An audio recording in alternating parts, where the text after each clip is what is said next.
सिकंदर आज़म, ये नाम तो सबने सुना है, तारीख के अजीम फातहीन में से एक। लेकिन क्या हम उनके इक़दामात को समझ सकते हैं? बल्कि क्या हम उनकी पेशगोई कर सकते थे? आज हम यही करने जा रहे हैं।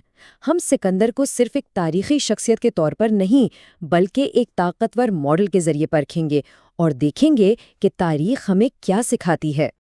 हमारे आज के तज्ज़िये की बुनियाद एक बहुत ही सादा लेकिन गहरे फ़र्क पर है।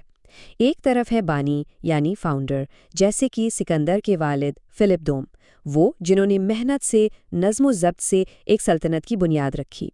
और दूसरी तरफ है वारिस यानी इनहेरिटर, वो बेटा जो शान शौकत की तलाश में है और जो अपने बाप की बनाई हुई सल्तनत को बस आगे बढ़ाना चाहता है। तो आज का हमारा सफ़र कुछ इस तरह का होगा।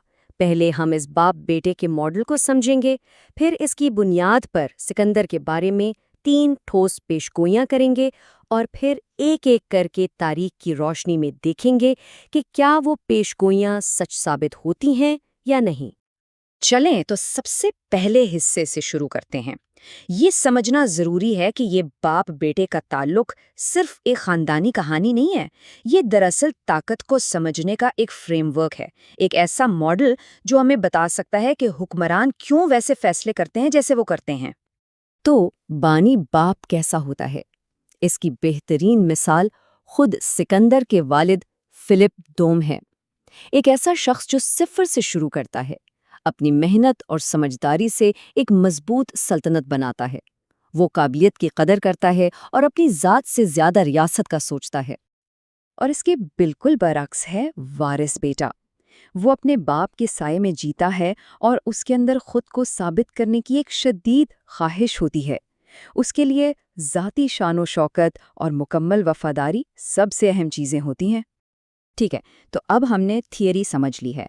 अब आते हैं असली इम्तिहान की तरफ। अगर ये बानी बमुकाबला वारिस मॉडल वाकई काम करता है तो हमें इसकी बुनियाद पर सिकंदर के दौरे हुकूमत के बारे में कुछ ठोस पेशगोइयां करने के काबिल होना चाहिए। तो ये हैं वो 3 पेशगोइयां जो हम टेस्ट करेंगे। पहली, क्या वो लापरवाही से अपनी सल्तनत फैलाएगा? दूसरी, क्या वो अपने ही लोगों पर जुल्म करेगा और अपने बाप के वफादारों को रास्ते से हटाएगा? और तीसरी, क्या उसकी फुतूहात की भूख कभी ख़त्म होगी? चलें देखते हैं तारीख क्या कहती है। आइए पहली पेशगोई से शुरू करते हैं। सिकंदर की फ़ौजी मुहिमात का जायज़ा लेते हैं। इसकी शुरुआत ही थीब्स शहर की मुकम्मल तबाही से होती है, जो इसके इरादों का एक वाज़ेह इशारा था। फारिस के खिलाफ जंग में तो ये लापरवाही अपनी इंतहा को पहुंच गई। सिकंदर ने खुद को जंग के बीच में झोंक दिया और मरते मरते बचा।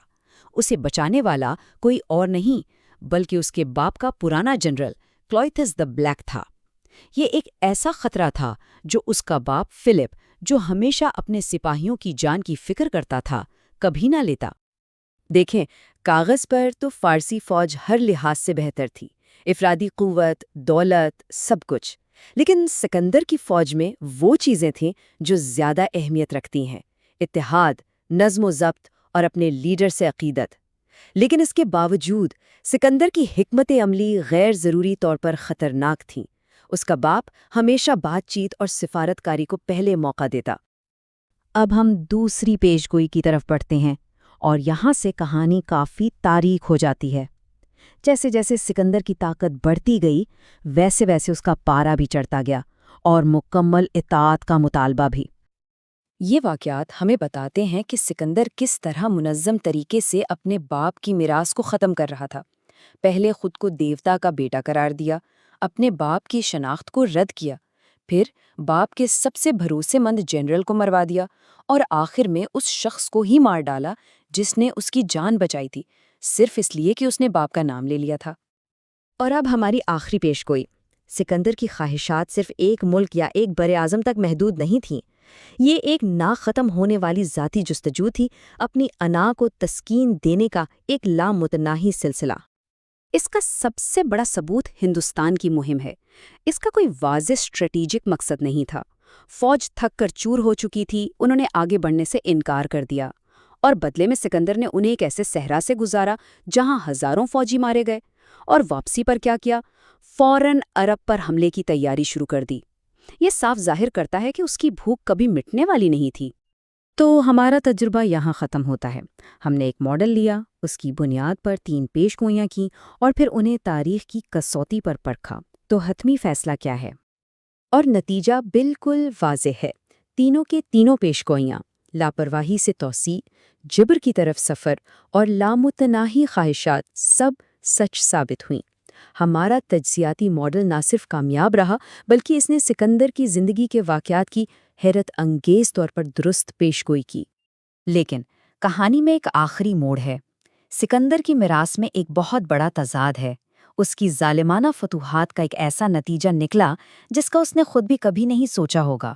اس کی سلطنت کو چلانے کے لیے اس کے جانشینوں کو یونانی ثقافت کو دور دور تک پھیلانا پڑا، اور جب یہ ثقافت مقامی روایات سے ملی تو اس نے ایک نئی دنیا، نئے خیالات اور نئے فلسفوں کو جنم دیا۔ تو آخر میں یہ سوال ہمارے سامنے رہ جاتا ہے، کیا ایک شخص ایک ہی وقت میں ایک تباہ کن ظالم بھی ہو سکتا ہے اور ایک نئی دنیا کا راستہ بنانے والا بھی؟ یہ وہ پیچیدہ سوال ہے جو سکندر اعظم کی میراث کو آج بھی اتنا دلچسپ بنائے ہوئے ہے۔